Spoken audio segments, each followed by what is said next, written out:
Hello guys, good morning, welcome back to my channel. শুরু করছি আমি আজকের ভিডিওটি। আর আজকে হচ্ছে বুধবার, ঠিক বললাম তো? হ্যাঁ, বুধবারই আজকে। তো চলে আসলাম তোমাদের সামনে। সকাল বলবো না কি বলবো এখন বুঝতে পারছি না। এখন কিন্তু 10টা বাজে, সকালই বলা চলে, কেননা সকালবেলার ব্রেকফাস্ট বলতে হয়েছে শুধু 1 গ্লাস করে অ্যাফ্রেশ খেয়েছি। আমি অ্যাফ্রেশ খেয়েছি 1 গ্লাস, আর ছেলেকে 1 গ্লাস করে দিয়েছি। ও এটা খেতে চায় না, তবু ওকে জোর করে খাইয়েছি। মানে এতটাই এনার্জি লস হয়ে গেছে যে বিছানা থেকে নামতেই চায় না, বিছানা থেকে নেমে চেয়ারে বসলে সেখান থেকে উঠতেই চায় না। তাই বলেছি তুই অ্যাফ্রেশ খা, অ্যাফ্রেশ খেলে তাহলে একটু এনার্জি পাবি, তাহলে একটু কাজকর্ম করতে পারবি। বেশ, যেই কথা সেই কাজ। এনার্জি অ্যাফ্রেশটা খাওয়ার পরে বেশ অনেকগুলোই কাজ করলো, আমার সেলাইয়ের কাজগুলো এনে দিল, তারপরে টুকটাক আরও অনেকগুলো কাজ করে নিয়েছে। আর এদিকে আমিও অনেক কাজ সেরে নিয়েছি। তোমাদের সাথে শেয়ার করা হয়নি, কেননা সকালবেলায় বুঝতেই তো পারছো যে শরীরের অবস্থা কি থাকে। আর বাইরের ওয়েদারটা এতটাই এখন, মানে 2 দিন বৃষ্টি হয়েছে, তারপরে আবার সেই পোড়া রোদ দেওয়া শুরু করেছে। আর এতটা রোদ পড়েছে যে সকালবেলায় পুরো ঘেমে চুমে একাকার হয়ে যাচ্ছে। এই দেখো, আমাকে দেখে তোমরা ঠিক বুঝতে পারছো যে কতটা ঘেমে গিয়েছি। সবজি টবজি সব কিছু কেটে নিয়েছি, মাছ ধুয়ে এনেছি, এমনকি ভাতটাও নামিয়ে নিয়েছি। এখন ঝপাঝপ শুধু তরকারিগুলো রান্না করব, ব্যাস হয়ে যাবে।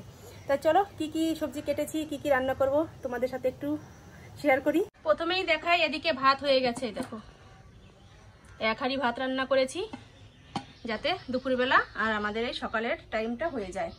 2 বেলার জন্য রান্না করেছি একবারে। আর এদিকে বাবা নিয়ে এসেছে রুই মাছ। তাহলে রুই মাছ সম্বন্ধে একটু বলি। আমার বাবা যখন যেই মাছ আনা শুরু করে না, তখন পরপর সেই মাছটাই আনবে। মানে যতদিন আমরা না বলবো যে বাবা এই মাছ আর এনো না, আমাদের খেতে খেতে আর এখন এই মাছটা খেতে ভালো লাগছে না, ততদিন আর তার সেই ডিসিশন পাল্টাবে না। বেশ, নিয়ে এসেছে রুই মাছ, এগুলোই রান্না করবো। আর কী দিয়ে রান্না করব সে সবজিও কেটে নিয়েছি। এদিকে আলু কেটে নিয়েছি, উচ্ছে কেটে নিয়েছি, আর পটল ভাজা করার জন্য পটল কেটে নিয়েছি। এই যে উচ্ছে আলু দিয়ে মাছের ঝোলটা করব। আর এদিকে করে নিয়েছি এই যে হেলাঞ্চা শাক কেটে রেখেছি ছোটো ছোটো করে। হেলাঞ্চা শাকটা একটু মাছের কাটা টাটা দিয়ে রান্না করব।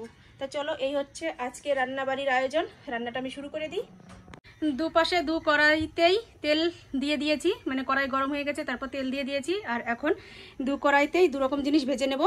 এক পাশে পটলগুলো ভাজবো, আর এক পাশে মাছ ভাজবো। 2 কড়াইতে 2 পাশে দিচ্ছি, তার একটাই কারণ হচ্ছে, আমি যদি মাছটা আগে ভাজি, মাছ ভাজার তেলের মধ্যে আমি পটল ভাজাটা দিলে না, মাছের গন্ধ হয়ে যাবে, পটল ভাজার মধ্যে ভালো লাগবে না।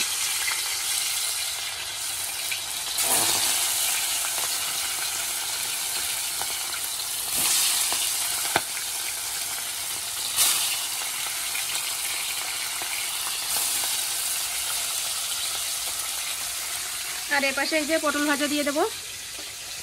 নুন হলুদ মাখিয়ে নিয়েছি।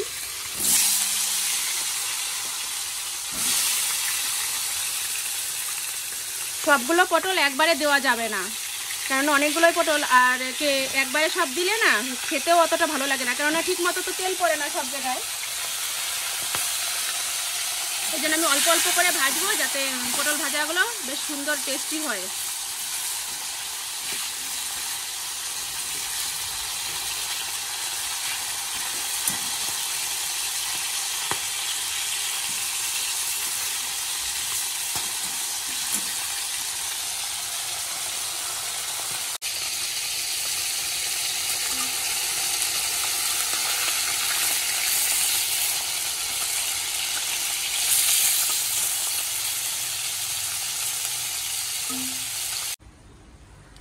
দুপাশে বসিয়ে দিয়েছি গরমের প্রিয় খাবার। এদিকে উচ্ছে আলুর মাছের ঝোল, আর এদিকে হেলাঞ্চা শাকের ঝোল। বলো তো কোনটা ছেড়ে কোনটা খাবো? দুটোই কিন্তু ভীষণ প্রিয় খাবার।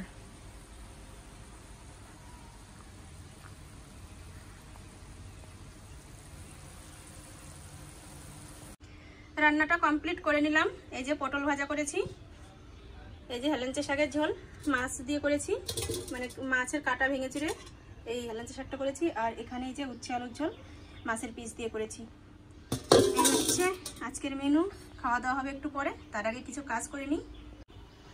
রান্না করার পরে উনুনের কি অবস্থা হয় সেটা তো যারা রান্না করো তারা সবাই জানো। এর জন্য এখন এই ওভেনটাকে ভালো করে মুছে নেবো। এখন শিকগুলো গরম রয়েছে, এর জন্য আমি এই মুড়িটা দিয়ে ধরে নিলাম।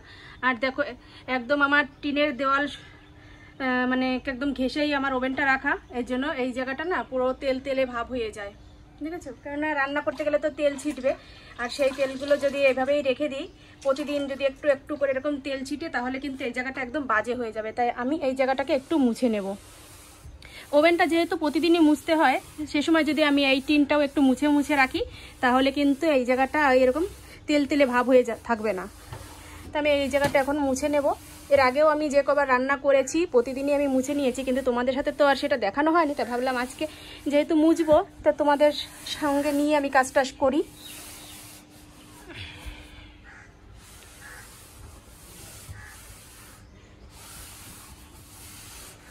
এই জায়গাটা যদি একটা কাঠের প্লাই দিতে পারতাম তাহলে এই প্রবলেমটা হতো না। যাই হোক, যদি দিতে পারি তো দিয়ে দেবো, আর না দিতে পারলে এভাবে প্রতিদিন মুছে নেব, তাহলে আর কোনো অসুবিধা হবে না।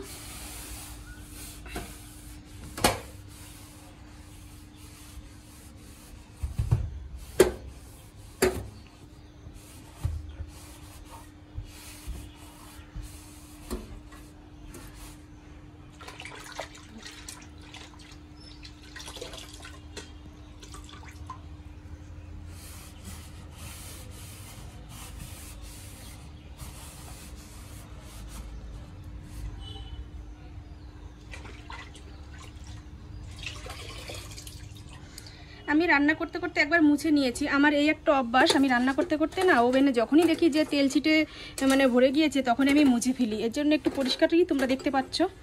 যাই হোক, তবুও আর একবার ফাইনালি তো মুছতেই হয়, কেননা রান্না যেহেতু হয়ে গেছে, না মুছলে কেমন লাগে এই জায়গাটা দেখতে। তা আমি এবার মুছে নিলাম। মুছে নিয়ে এখন বাসনপত্র যেগুলো রয়েছে সেগুলো সব মেজে ধুয়ে নিয়ে আসবো, তারপরে স্নান করে নেব।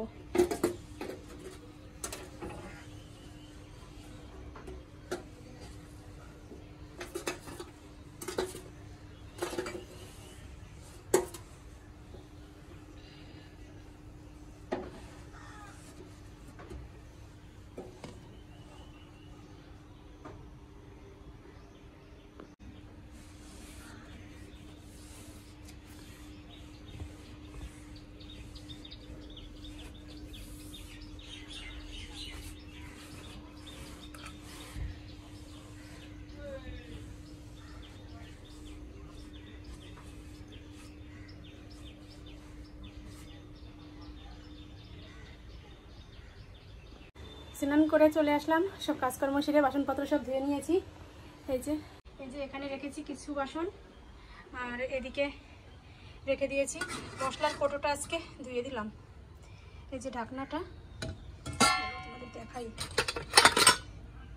আর এই বাটিগুলো রয়েছে। এখন এগুলো বুট করা হয়নি, সসপ্যানের মধ্যে রয়েছে, এগুলো পরে সব জল ঝরাতে দেবো। আর এদিকে আমাদের খাবারটা বেড়ে রেখেছি। এই যে ভাত, এখানে যে তরকারি রয়েছে, আর ওখানে রয়েছে সেই ভাজা শাকের তরকারি। তাই চলো খাওয়া দাওয়া সেরে নিই, তারপরে আসছি। খাওয়া দাওয়া হয়ে গেছে, এখন একটু কোল্ড ড্রিঙ্কস খাবো। কালকে এনেছিলাম সেই কোল্ড ড্রিঙ্কস ছিল ফ্রিজে, তাই একটু বের করে নিলাম।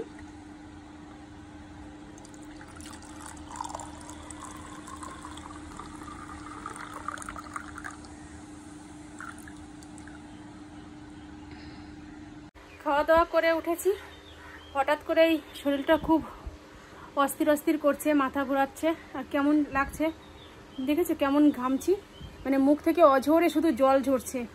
তো ভাবলাম একটু ঠান্ডা জিনিস খাই, যদি একটু ভালো লাগে। তাই কোল্ড ড্রিঙ্কস বের করে নিলাম, একটু খেয়ে দেখি। আর ওই গ্লাসটাই নামিয়ে নিলাম, ছেলে ভাত খাচ্ছে, ওর খাওয়া হয়ে গেলে ও খাবে ওইটুকু।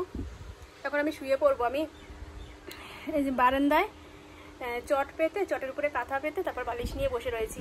আর এখানেই এখন শোবো, কেননা বাইরের থেকেও হাওয়াটা আসবে, আর এদিকে তো স্ট্যান্ড ফ্যান চালিয়ে নিয়েছি। দুদিক থেকে হাওয়া আসলে যদি একটু এই অস্থিরতা ভাবটা কাটে।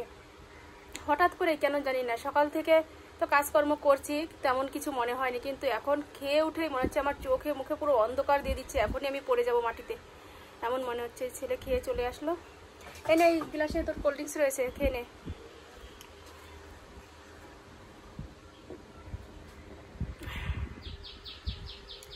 ঠান্ডা জিনিস খেলে যদি একটু ভালো লাগে।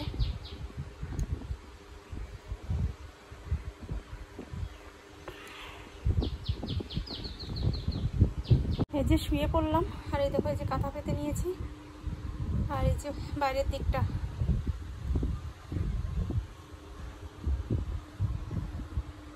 খুব খারাপ লাগছে। হঠাৎ করে যে এমন চোখে অন্ধকার দিল কেন বুঝতে পারছি না।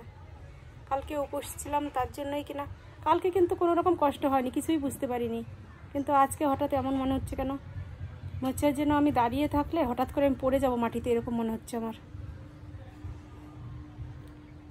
তো চলো একটু ঘুমাই, ঘুমিয়ে তারপরে দেখি একটু ভালো লাগে নাকি পরে। অনেকটা টাইম শুয়েছিলাম, তারপরে এখন একটু ভালো লাগছে। আর এই যে আমার পাশে আমার ছেলেও এসে শুয়ে পড়েছে, ও এতক্ষণ ঘরে ছিল, আমি যেখানে শোবো ও তো সেখানেই আসবে, এটাই হচ্ছে ওর কাজ।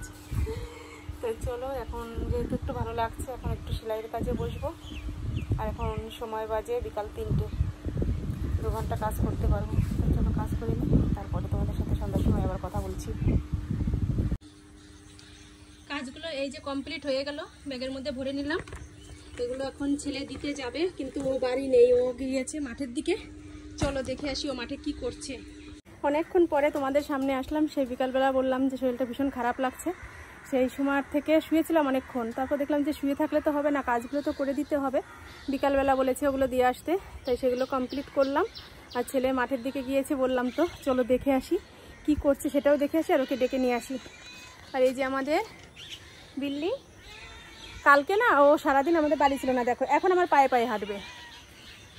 কালকে সারাদিন বাড়ি আসেনি। চল চল চল, এখন আমার সাথে সাথে যাবে, আমি যেখানে যেখানে যাবো আমার সাথে সাথে যাবে। দেখো আমি যেখানে যাব সাথে সাথে। কি দরকার আছে আসার? আর ওই যে আমার ছেলে বসে রয়েছে মাঠে, এদিকে সব ঘুড়ি উড়াচ্ছে আর ও মাঠে বসে রয়েছে। এই কাজগুলো দিতে হবে তো, ওঠ ওঠ ওঠ তাড়াতাড়ি ওঠ। তো আকাশটা আজকে মেঘলা মেঘলা আকাশ, রাত্রে বৃষ্টি হবে কিনা কি জানি। ঘরে প্রচন্ড গরম, এখানে তবু একটু হাওয়া দেখা যাচ্ছে। এবার ওর যা তাড়াতাড়ি। কখন যাবি? 6:30। সন্ধ্যা হয়ে যাবে না বৃষ্টি আসে যদি? আর হবে না, মেঘ তো আকাশে। সন্ধ্যার পরে আবার চলে আসলাম তোমাদের সামনে। শরীরটা আবার খুব খারাপ লাগছে, মাঠ থেকে এসে ছেলেকে তো শুধু ডাকতে গিয়েছিলাম মাঠে, আর ওকে যে কাজগুলো দিয়ে পাঠাবো বলেই ডাকতে গিয়েছিলাম। তো চলো এখন এই যে উঠলাম একটু, ছেলে বলছে যে মা ওঠো, অনেক রাত হয়ে গেছে, এখন একটু আমার জন্য একটু খাবার তৈরি করো। তাই উঠতে হলো, এখন 9:30 বাজে, ওর জন্য 2টো রুটি বানাবো। ভালো লাগছে না, তাই তোমাদের সাথে আর কি শেয়ার করব, তো ভাবলাম ভিডিওটা শেষ করে তারপরে যাই। আজকের মতো ভিডিওটা এ পর্যন্তই। তোমরা ভালো থেকো, সুস্থ থেকো, আর আমার চ্যানেলটি এখনও যারা সাবস্ক্রাইব করোনি তারা সাবস্ক্রাইব করে দিও। ভিডিওটা কেমন লাগলো কমেন্ট করে জানিয়ে দেবে, ভালো লাগলে একটা লাইক করো। তো চলো আজকের মতো টাটা বাই বাই, আগামীকাল আবার নতুন আরেকটা ভিডিওর সাথে দেখা হচ্ছে।